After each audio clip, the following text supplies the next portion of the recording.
안녕하세요. 대구 동성로 상가전문공인중개사 동성로 대경부동산의 신동우 소장입니다. 자, 오늘은 계약을 하면서 이게 여러 많은 사람들이 이제 의문점을 갖고 이야기하시는 분들이 많아요.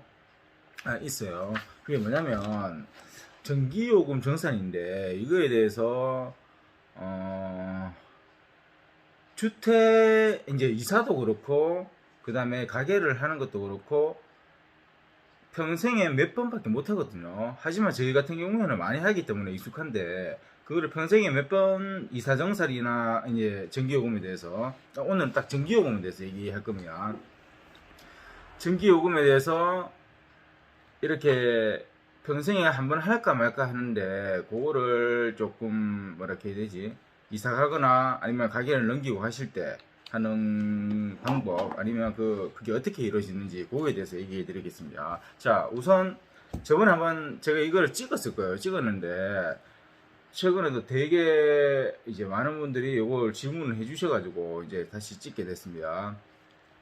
이사정산은 뭐냐면 그 전기요금은 나가시는 분도 들어오시는 분도 전혀 손해가 없어야 됩니다. 맞죠? 그렇기 때문에 이사정산 같은 경우에는 밤낮 가리지 않고 주말 가리지 않고 전화 한전에서 전화를 받고 있습니다. 왜냐면 그날그날 바로바로 돼야 되기 때문에. 그래서 주말이라고 해가지고 안 받는다, 빨리 해야 된다, 월요일날 해야 된다, 이게 없습니다. 무조건 그냥 전화하시면 됩니다. 그때 아시겠죠? 자, 먼저 첫 번째 주택은 가장 간단하게 주택입니다. 주택은 뭐냐면은 만약에 뭐 아파트나 이런 데는 그냥 관리사무소에 얘기하면 되는데, 근데 이제 주택 같은 일반 단독주택 같은 경우에는 직접 검침을 해야 됩니다. 해야 되는데 그냥 건물 외벽에 붙어져 있는 계량기 있죠. 전기 그 계량기를 보고 숫자 불러주면 됩니다. 전자식이든 그냥 일반 그 아날로그식이든 거기서 얘기해 주는 대로 뭐 불러라 하면은 그거에 대해서 불러주면 됩니다. 불러주면 거기서 바로 계좌번호하고 문자로 바로 보내집니다. 하면 그쪽으로 보내면 정상 끝입니다. 주택은 이렇게 간단합니다. 바로 된다는 거, 주택 아시겠죠? 거기에서 플러스 자, 이제 제일 중요한 건 뭐냐면 주택이 아니고 상가겠죠. 저는 지금 상가 전문으로 하고 있기 때문에. 자, 상가 같은 경우에는 각 건물마다 검침일이 틀립니다. 이렇게 주택은 바로바로 검침했으면 그때부터 딱 끊는데 상가 같은 경우에는 바로바로 되는 게 아니고 검침일이 따로 있습니다. 검침일이 이 건물은 15일이 될 수가, 매달 15일이 될 수도 있고, 저 건물은 매달 21일이 될 수도 있고, 저 건물은 매달 1일이 될 수도 있고, 각각 다 틀립니다. 그렇기 때문에 전화를 해가지고 검침일이 언제입니까? 요렇게 물어봐도 되고, 그 다음에 이제 상호정산 전기요금 정산하려고 연락드렸다 하면은 그쪽에서 알려줍니다. 그냥 듣고 이렇게 하시면 되는데, 근데 이제 여러분들이 알면은 좀 더 쉽게 이거 받아들일 겁니다. 자, 예를 들어 가지고 매달 정산일이 10일이다. 10일이면은 검침원이 매달 10일 날 가서 검침을 하는 거. 검침을 해서 한전에 알려주고 하면은 이제 다음 달에 요금 용지 있죠.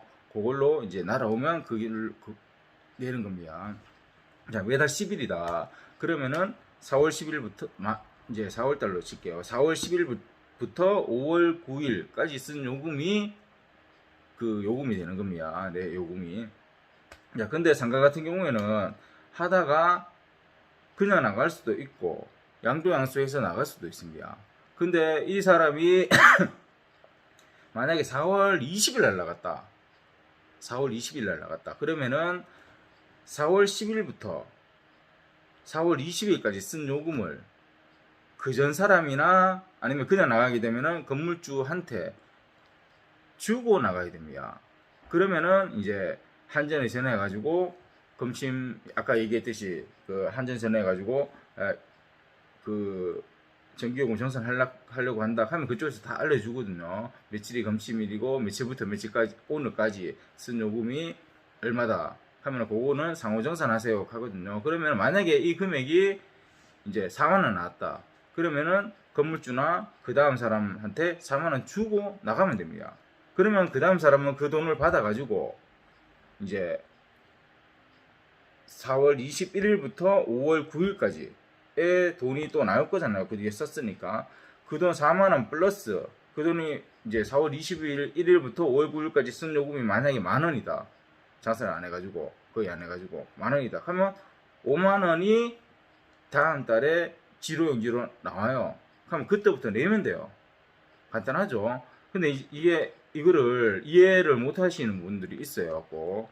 근데 그거를 상가 같은 경우에는 그렇게 된다. 아니면 관리 사무실이 있는 빌딩 같은 경우에는 그 관리 사무소에서 다 해준다. 이걸 알고 계시면 되겠습니다. 이렇게 간단하게 얘기했지만 이거 한 번씩 안 주고 가거나 그런 분들이 꽤 있거든요. 그러면 뭐냐면 그 한전에 전화를 하면 한전 전화하면 거기에서 언제 검침했고 언제 매수로 검침했고 이걸 다 알려주고 그 다음에 문자로 다 보내달라고 하면은 문자로 다 보내줍니다. 그렇기 때문에 뭐 여러분들 못 받았다고 해가지고 웬만하면 나갈 때 뭐 보증금에서 제하고 주든가 제하고 이제 전기요금 제하고 주든가 아니면 권리금에서 제하고 주든가 그거는 이제 여러분들이 판단해야 될 몫입니다. 주택과 상가의 전기요금 정산 방식은 틀리다는 거 여러분들 꼭 아시고 계셔야 될 것 같습니다. 그래야 나중에 좀 작은 금액일 수 있습니다. 오늘 얘기했던 4만원, 5만원이 될 수 있겠지만 근데 이 금액이 몇 달치 미납금이 있었다. 그러면은 몇십만원, 수백만원까지 될 수도 있어요. 평수가 크고 하다 보면 이제 키로수도 크고 하다 보면 그렇기 때문에 그렇게 정산을 다 하고 보증금이나 권리금 잔금을 주는 것이 좋다. 아시겠죠? 자, 꿀팁으로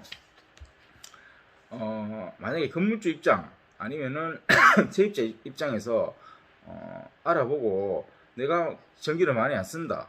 그 다음에 건물주 입장에서 공실인데 좀 그 키로수가 높으면 그게 많이 나오잖아요. 기본 요금이. 그렇기 때문에 요거는 주택용으로 바꿔달라 하면은 바꿔주거든요. 그렇게 주택용으로 3kg거든요. 주택용이 3kg로 바꿔놓으면은 전기요금 거의 몇천 원밖에 안 나요. 2,000원, 3,000원 요렇게밖에 안 나오기 때문에 공실이신 분들은 어차피 낮춰놔도 다시 그만큼 올릴 수 있거든요.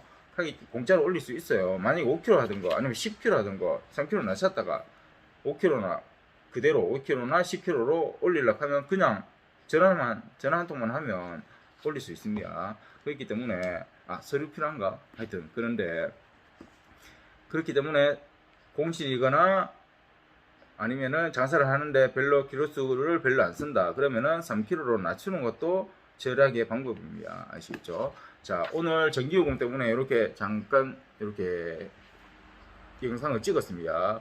좀 길게 이렇게 됐을 수도 있는데 제가 편집 같은 거 안 한다고 했죠. 편집 같은 거 안 하고 이렇게 하기 때문에 조금 길게 얘기했던 점은 있는 것 같습니다.